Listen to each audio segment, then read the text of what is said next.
தந்தி டிவியை உங்கள் cable TV ஆபரேட்டரிடம் இலவசமாக கேட்டு பெறுங்கள். இன்று செய்தி தொகுப்பு தொடர்கிறது.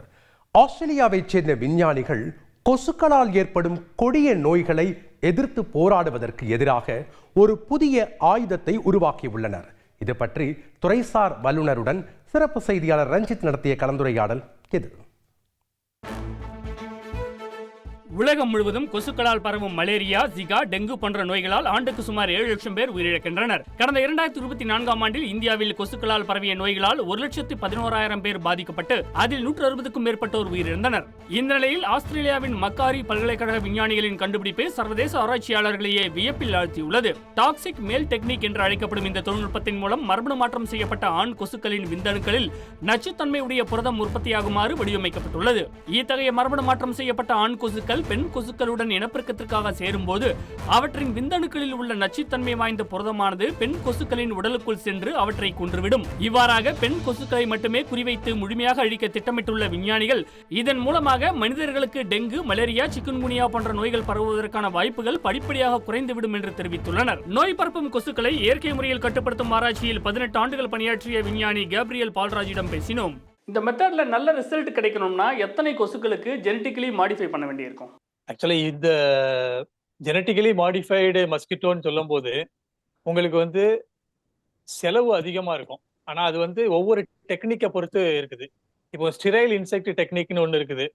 அது ஒரு ஈஸி மெத்தடு. பட் அதுல என்ன ஒரு ப்ராப்ளம் அப்படின்னா, நிறைய ஆண் மஸ்கிட்டோக்களை நம்ம பிடிச்சி ஆண் மஸ்கிட்டோக்களை மட்டும்தான் பிடிச்சி நம்ம அந்த ஸ்டிரைல் இன்செக்ட் டெக்னிக்கை அப்ளை பண்ண முடியும். அதே போல இது ஒரு செலவு பிடிக்கிறது மட்டும் இல்லை, ரொம்ப கஷ்டமான ஒரு வேலை. இன்னொன்று, இந்த டெக்னாலஜி, அந்த ஜெனட்டிக்கலி மாடிஃபைடு டெக்னாலஜி இருக்கு பார்த்தீங்களா, அதுவே அந்த மஸ்கிட்டோவை செயல்பட விடாம தடுக்குதா அல்லது நார்மலா செயல்படுதாங்கிறதே நம்ம ஆராய்ச்சி பண்ணணும். அப்போ 1 லட்சம் மஸ்கிட்டோ ரிலீஸ் பண்ண வேண்டியிருந்ததுன்னா நம்ம கூடுதலா மஸ்கிட்டோ ரிலீஸ் பண்ணாதான் நம்முடைய நோக்கம் ஓரளவு நிறைவேறும். இந்த ஆய்வு முடிவுகள் நேச்சர் ஜேர்னல் இதழில் வெளியாகி உள்ளன.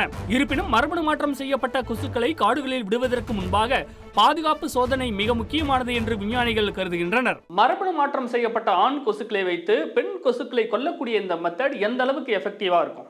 பொதுவாகவே மரபணு மாற்றப்பட்ட தாவரங்களோ விலங்குகளோ அது லேப் ஸ்டடியில எஃபெக்டிவா காட்டும். பட் அதை ஃபீல்டு ட்ரையல்னு போகும்போது நிறைய பிரச்சனைகள் இருக்குது. அதாவது ஏபயாட்டிக் ஃபேக்டர்ஸ், பயோட்டிக் ஃபேக்டர்ஸ்ன்னு சொல்லி அந்த உயிரினங்களை பாதிக்கக்கூடிய நிறைய காரணிகள் இயற்கை சூழல்ல நிறைய இருக்கும். அதனால லேப் ஸ்டடியில எஃபெக்டிவா இருக்கு அப்படிங்கும் போது ஃபீல்டு ஸ்டடிலையும் எஃபெக்டிவா இருக்குன்னு நம்ம சொல்ல முடியாது. அது நிறைய ஆராய்ச்சிகள் பண்ணி பார்த்து தான் நம்ம உறுதியா சொல்ல முடியும். ஜெனட்டிக்கலி மாடிஃபை பண்ணப்பட்ட கொசுக்களை காடுகளில் விடுறதுக்கு முன்னால கவனமா பரிசோதனை முயற்சிகளை செய்யணும்னு சொல்லப்படுறது ஏன்? தவறு ஏதேனும் நிகழ்ந்தா பின்விளைவுகள் எப்படி இருக்கும்? மரபணுக்கள் மாற்றப்பட்ட உயிரினங்கள், அது தாவரமா இருக்கட்டும் அல்லது விலங்குகளா இருக்கட்டும், அது மனிதர்களுக்கு ஆபத்து அப்படிங்கிற மாதிரி சொல்றாங்க. பட் ஒரு சில விஷயங்கள்ல அது உண்மைதான். பட் நிறைய ஆராய்ச்சிகள் பண்ணி தான் அது மனிதர்களையோ மற்ற உயிரினங்களையோ பாதிக்குதாங்கிறத முதல்ல கண்டுபிடிக்கணும். கண்டுபிடிச்சு லேப் ஸ்டடீஸ்ல அது 100% பாதுகாப்பான ஒரு டெக்னிக் அப்படின்னு தெரிஞ்ச பிறகுதான் நம்ம இயற்கை சூழல்ல அதை ரிலீஸ் பண்ணணும். மரபணு மாற்றப்பட்ட கொசுக்கள் மனிதனை கடிக்கும் போது மனிதனுக்கு அதனால எதுவும் பாதிப்பு வருமா?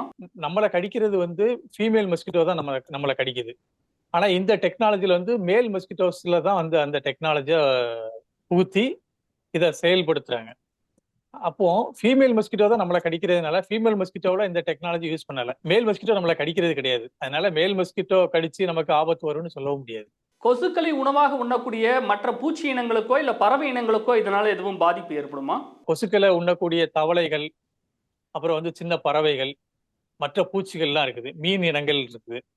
அப்போ இந்த கொசுக்களை அந்த உயிரினங்கள் சாப்பிடும் போதோ அல்லது அந்த கொசுக்களோட இணைந்து வாழக்கூடிய ஒரு சூழல்லையோ மற்ற உயிரினங்களை பாதிக்குமா இல்லையாங்கிறத நிறைய லேப் ஸ்டடிஸ் பண்ணி தான் நம்ம சொல்ல முடியும். கொசுக்களை ஒழிக்கும் இந்த புதிய தொழில்நுட்பம் நடைமுறையில் வெற்றி பெற்றால் பூச்சிக்கொல்லி மருந்துகளை பயன்படுத்துவது முற்றிலுமாக குறைந்து மற்ற பூச்சி இனங்களுக்கும் பாதிப்பு ஏற்படாமல் தடுக்கப்படும் என்று சூழலியல் வல்லுநர்கள் தெரிவிக்கின்றனர். செய்திகளை உடனுக்குடன் தெரிந்து கொள்ள உடனே சப்ஸ்கிரைப் பண்ணுங்க.